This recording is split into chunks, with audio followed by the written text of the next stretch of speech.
And here's Heidi ironing Susan's graduation robe. I think I never ironed, so they have to video it. Two graduations, I've been sitting there for, Well, these will be ironing things like this.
May I ask everybody to be seated?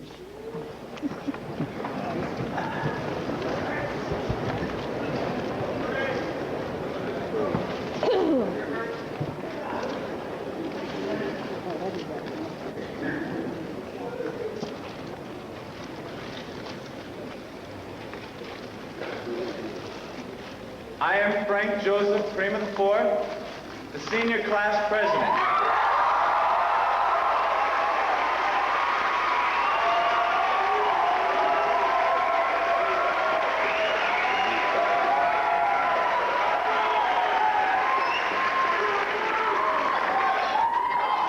On behalf of Marshall High School, I welcome you to the commencement ceremony of the graduating class of the year 1999.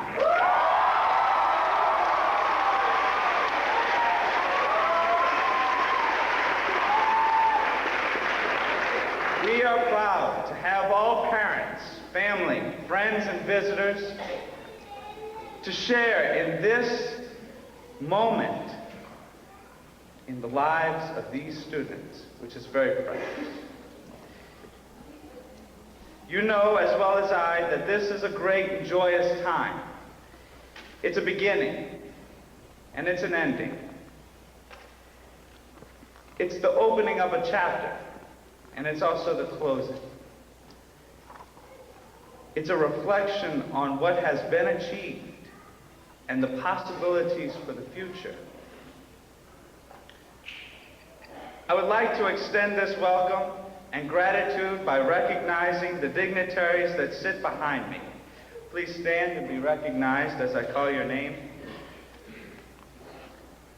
Miss Elizabeth Goodman, principal of our school.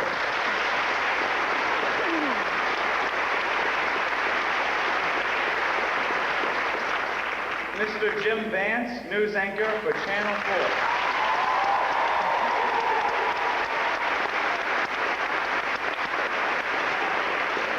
Mr. Robert Edwards, faculty speaker.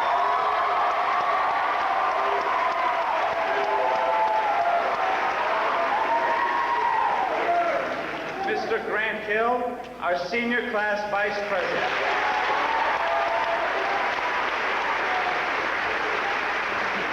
Miss Susan Perrin, our senior class secretary. Miss Sarah Artoon, the senior class president.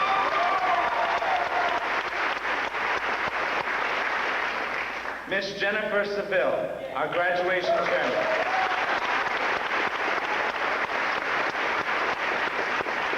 We'd also like to recognize Miss Hamilton, senior class sponsor.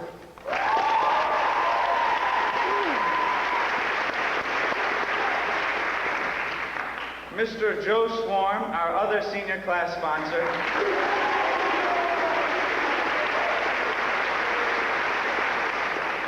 Miss Sharon Kaltemar, guidance director.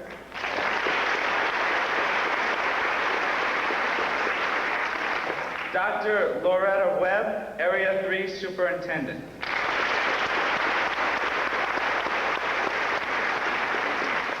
Miss Ernestine Hasty, School Board member for Providence Village.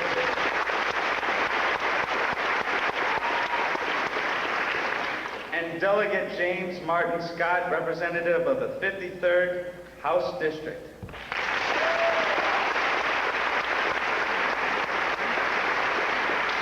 Last but not least, Mr. Paul Wardinsky, senior class administrator.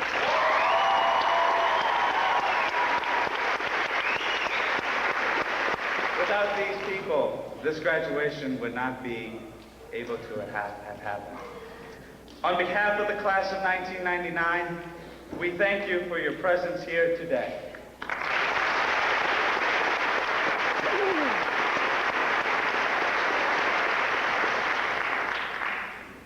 And here's a word from Frank.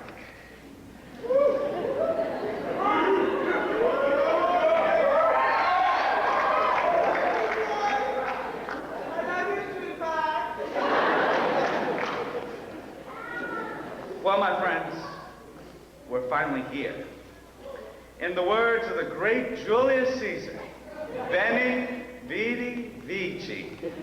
I came, I saw, and I conquered.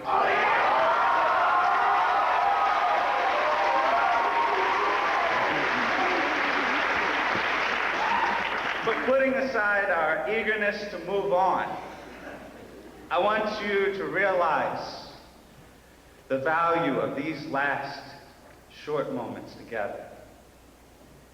A very good teacher and friend, Miss Hamilton, said to me, this will be a time when we as a class will never be more united, more closer. For only a short time, we will have so many emotions at once. And then, when it's all over, we will go our separate ways. In this room, there are so many memories, so many experiences, and so many friendships that for some have developed for over a span of our entire lives. But it has been these past 4 years that will be lasting in your hearts and minds. This gathering represents everything you have worked and achieved to become you so far. I see a class who I call friends. I see perseverance. I see pride. I see experience. I see achievement. I see a class who has come to love each other. But most of all, I see a class who loves to make the best and the most out of life. So, when we go from this place and you look back, remember who we are. Remember the moment that you received your diploma. Remember those faces that are sitting right next to you. But these are the things that are now a part of your heart. The diploma is a statement of what you have achieved. But most of all, it should be something that tells you far much more. It should be telling you that this is the opportunity to take and seize the day. That you have so much more, and that you can make the most out of life. That the potential is there. Take with you my blessing. May Almighty God bless you and keep you. May His face always shine upon you for the rest of your lives. And know that I could not be prouder than to be a part of this class. Cherish these moments before we say goodbye. And I love each and every one of you.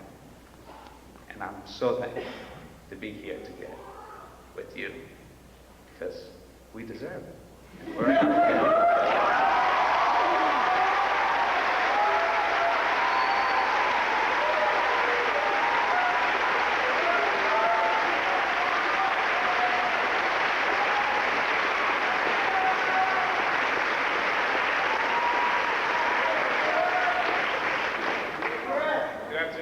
Class of 1999, teachers, parents, and friends. My name is Grant Hill, and I'm the Vice President of the Class of 1999. Today I have the distinct pleasure of introducing to you our commencement speaker, Mr. Jim Vance. Mr. Vance is the anchor of the major evening newscasts, News 4 at 6 and News 4 at 11, and frequently anchors from the field on major stories. In addition, he provides special reports on a wide variety of issues, those reports having taken him as far away as El Salvador, South Africa, and Vietnam. Mr. Vance also has traveled to Miami, New York, Dallas, San Francisco, and Atlanta to co-anchor the station's coverage of political conventions. With News 4 since 1969, Mr. Vance started as a general assignment reporter.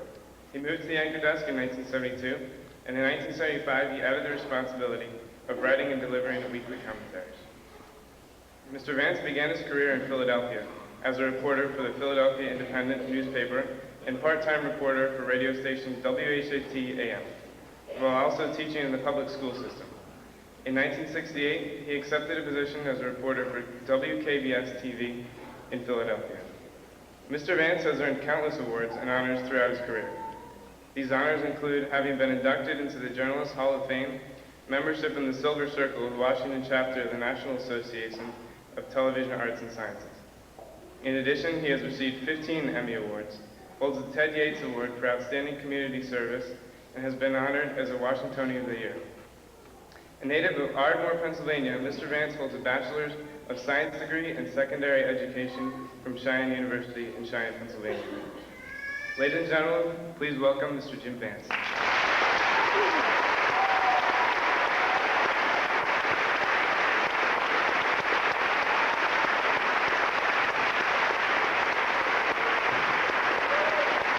Good afternoon. Before I begin, let me say to you parents and others sitting here that I've been watching you. And as these young men and women walked across the stage, no one could help but notice the look of sheer joy, the pride on your faces. And I could also not help but notice on some of your faces a look of utter relief. Thank God.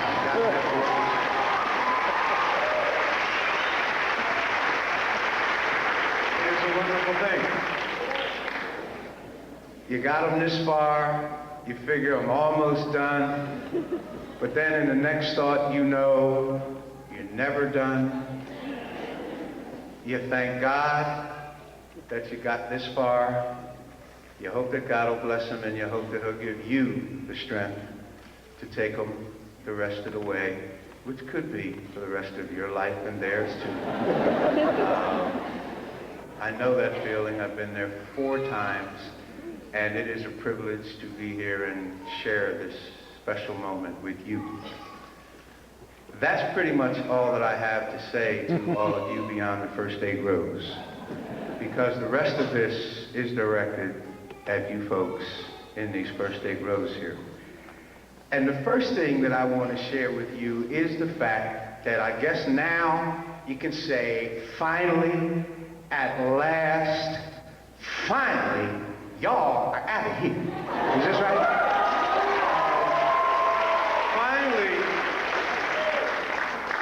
Finally, you are done with having to get up on all those cold, rainy, nasty mornings just to go to some jive school. Finally, you are done with being forced to study a whole bunch of dumb courses that you know have nothing to do with real life and that are never going to do you any good. And finally, you are done with day after day having to put up with teachers who act like they never had any fun in their life, and we're determined to make sure that you didn't have any fun either. Am I right? Finally, you are done. You're out of here. I have come here today, my friends, to salute you. I have come to congratulate you. And I have come to let you know that in terms of miserable mornings, in terms of seemingly irrelevant and insignificant tasks that must be performed, and in terms of having to deal with people who clearly lack any capacity to chew gum and walk at the same time, I am here to let you know, and I can promise you, you ain't seen nothing yet. My friends,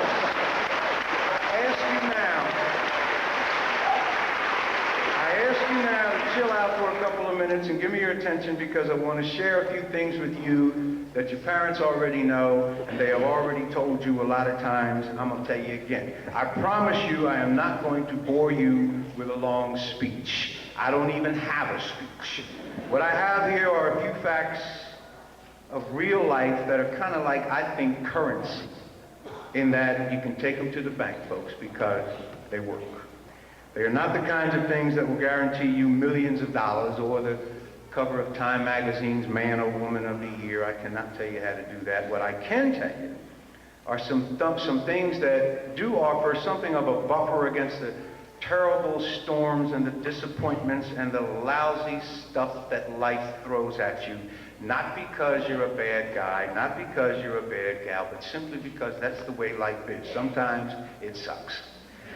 Now, for the past 12 years, Some of you maybe the last 13 or 14 years, I don't know. But for some time, somebody has been looking out for you all. Probably more than you wanted them to. Somebody has been seeing to it that you were fed and clothed and guided and protected and educated. Parents and teachers and others whose focus in life, whose whole point in life was your well-being. And as you know, that's now going to change. When those of you who are going to college get there, it will not be the same. They don't have time to coddle you, to urge you and to coax you to do what is best for you. You will exercise initiative and you will take responsibility, or they will fail you and kick you out of there, and you will have wasted your old man's money and he will be mightily pissed off at you. Those of you who are going into the workforce, it will not be the same. Employers have neither the time nor in most cases do they have the interest in being patient or gentle with you. You will exercise initiative and you will take responsibility, or they will fire you. And then you will be begging your old man for money to make your car note, and he will not be pleased. Those of you going into the military, forget it. It will not be the same.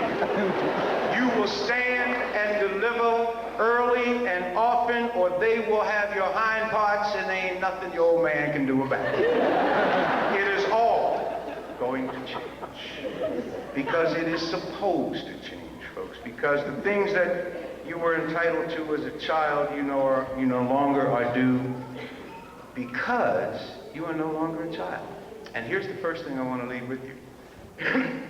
If any of you still harbor any notion of entitlement, any idea that you're entitled to something because of your race, because of your lineage, your sex, your age, or anything else, I suggest you lose that notion now. Don't nobody owe you nothing, folks. For a long time, most of you had wanted desperately for your parents and your teachers to stop treating you as a child, to get off your back, to let you make your own decisions, to respect you. And ladies and gentlemen, I say to you now, as the old saying goes, be careful what you ask for because you might get it. You are about to get it. You want to be treated like a man or a woman? Act like one. You want to improve your station in life? Earn it. You want respect? Earn it. You have to earn it because don't nobody owe you nothing. Second thing I want to share with you is the critical necessity to love yourself, to respect yourself, to be good to yourself. And I know that sounds corny, but you have to love yourselves, my friends, because there are always going to be plenty of people who don't love you. Everybody who calls you brother or sister or buddy or pal ain't your friend. You see, no matter where you go in your life, no matter what you do, there is always going to be somebody who wants to put you down. It may be because of the color of your skin. It may be because of where your great-grandfather was born. Some people might diss you simply because you are well-mannered or studious. But there is always going to be somebody who wants to put you down or keep you down. What I ask you to do is not to buy into that. Don't let them do it, because I promise you they can only succeed in doing things like that if you give them permission, if you let them. Watch out, young people. Watch out for those who are trapped in the desperation of their own lives and longing for your company. Watch out for those people so deep in the pit of misery that they are determined to pull you down there with them. Don't go with them, and don't let them do that to you. And for goodness sake, don't think so little of yourselves that you will follow a course that somebody else sets for you, especially not somebody who's supposed to be hip. If you want to do something, my friends, do it because you've thought it out. Do it because you've decided it's the right thing for you, not because you want to fit in or be included. It is very good to be liked, my friends. It is a whole lot better to be respected. And you are respected when you stand on your own convictions and not on somebody else's convictions. Sometimes you will have to stand alone, and that is all right. Because if you stand alone on principle, And if you like yourself and you trust your instincts, while you are standing alone, you will be in good company. Think well of yourselves, people. Expect good things for yourself, because then good things are more likely to emanate from you. Be wary of anybody who tells you what you can't do. I promise you, your friends will not put fences around your mind or around your imagination. You've heard this a million times. Hear it one more time. There's hardly anything, young people, that you can't do if you set your mind to it. And I say it in that way, hardly, because surely not every one of you can be, and most of you won't be, an NBA MVP or a Nobel Prize-winning PhD. That is not realistic for all of us. But what is real is that the greatest limitations that most of us have are the limitations we put on ourselves. There is so much that you can accomplish, my friend, so much you can achieve if you just open yourself up to the possibility of that and believe that it can happen. If you believe in yourselves, if you plan your work, and then if you work your plan. I ask you to dare to dream, young people. It is not only good to have dreams, I think it's important to have dreams. But don't just dream. Rewards come to those who earn them. So therefore, be not simply active, be proactive. Set goals for yourselves, and then meet those goals. Easily achievable ones at first, and then crank up the volume. And then go for it. Because you can get it. You can accomplish.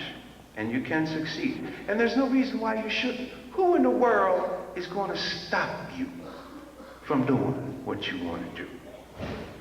Hear this. You can depend on there being bigots and sexists and systems and circumstances that will be in your way. They're going to be there. Know that. Accept that. Invite them to kiss your butt and keep on going anyhow is what I'm asking you. Don't waste 1 second of your life, because it is a waste. If you waste any time blaming somebody or something else for whatever it is that you want and you don't have. You want an infallible identification of a loser? You know him when you listen to him or her blaming somebody or something for whatever is wrong. He's going to blame his race. She'll blame her childhood. He'll blame his boss. She'll blame her neighbor. They'll blame the government. They'll blame the system. They'll blame something, anything but himself or herself. If there's something wrong, my friends, something missing, if there's something not right, don't look out there. Look within here. Even if the problem may be out there, the solution is in here. No bigot, no sexist, no thug of any kind can stop you if you don't let them stop you. You don't give them permission. Be aware, too, that thugs come in all shapes and sizes and colors. Thugs wear baggy pants and turn their hats on around and walk funny. But thugs also wear tailored suits and alligator shoes and carry $1,000 attaché cases. Watch out for them, too. They employ all manner of rules and ruses and devices to entice you, to intimidate you, ultimately to betray you. Ladies and gentlemen, the only power, though, that a bigot or a sexist or any other kind of thug has over you, one more time, is the power that you give them. You become somebody else's victim, folks, only when you give them the power to make you a victim. Don't give it to them if they can't use it. So please, now, if you haven't already started, begin now. Begin the process of believing in yourself, of loving yourself, trusting yourself, of being good to yourself. Some people have told me what I'm getting ready to say now is politically incorrect. They can kiss my butt. Here we go. I believe in a higher power. I call it God. I believe that I am a child of God. I believe that you too are children of God. I believe that as a child of God, you have everything you need right now to be whatever it is you want to be, no matter what you perceive your handicap to be. I believe that whether you may think that you're too tall or too short or too fat or too skinny, too black, too brown, too yellow, red, or white, your breasts are too small, your feet are too big, it really doesn't matter. You are beautiful. You are valid. You are worthy by the very fact of your being. None of us is perfect. None of us ever will be. But we can all be better. And that is the process. That is the journey that can be so much fun when you make that journey, believing it is your right to be on that journey and that it is within your capacity to actually get somewhere. Love yourselves, young people, but don't get carried away with it. Don't get to thinking you're the greatest thing since sliced bread, because you're not. Don't get to thinking that God broke the mold on good people after he made you, because he didn't. You are not in this world alone, my friends, and you must not live like you are. You have to give something back. Consider the welfare of others, people, the well-being of others, because to do otherwise is to be selfish, and selfishness is a poison that I promise you will kill you. Here is the truth. You can work hard in your life to amass a fortune. You can have all the toys you can get, all the pretty houses and the pretty cars and the jewelry and the pretty boys and the pretty girls that you can get. But if in the course of amassing all of those things you are selfish, if in the course of that you are unconcerned about the welfare of others, then in my view, your wealth is counterfeit. And in my view, so is your life. I am not talking about saving the world, because I don't think that you can do that. I don't think you should even try. But you surely can make a difference if you want to, and if you try. You want to know how to get some joy out of life? It is simple. Do something every single day for somebody with no strings attached, not looking for anything to come back to you in return. I'm not talking about giving away your money, because money is the least helpful thing you can share. Sometimes it does relatively little for whomever you give it to, and it does even less for you if it's your way of acting like you care. But giving something of yourself brings you fulfillment that cannot be matched. Sometimes it can be something as simple as a smile, a hello, an acknowledgement that somebody exists and that you recognize and appreciate the fact of their existence. You're going to have bad days when you don't want to hear nothing from nobody. That is understandable. Even on those days, you come across somebody in the hallway, you come across somebody on the street, say hello. How you doing today? You have given something, and it is valuable. You all have received blessings, and through your lives you will receive many more. Acknowledge your gratitude for that by giving something back. Now, I am done, except for one final piece of counsel that I'll bet you have heard. I used to get it all the time from my grandmother. I promise you it was unsolicited advice. I didn't want to hear it. It was unwelcome advice. But I wish now to this day that I had listened much earlier and that I had listened harder. My grandmother didn't like much or think much of many of my friends. And for good reason. She was right not to like them. They were bums. But I didn't think so at the time. What she used to always say to me, I now say to you, and I'm going to leave it with you because I hope you remember something that I've said here today. But try to remember this one. She used to say to me, boy, you better be careful of the company you keep, because you keep laying down with them dogs, you're sure enough going to wake up with some fleas. Be careful of the company that you keep, young people. I beg of you to remember that, to be careful of the company that you keep. Class of 1999, I thank you, I really do, for allowing me to share this very important and significant moment with you.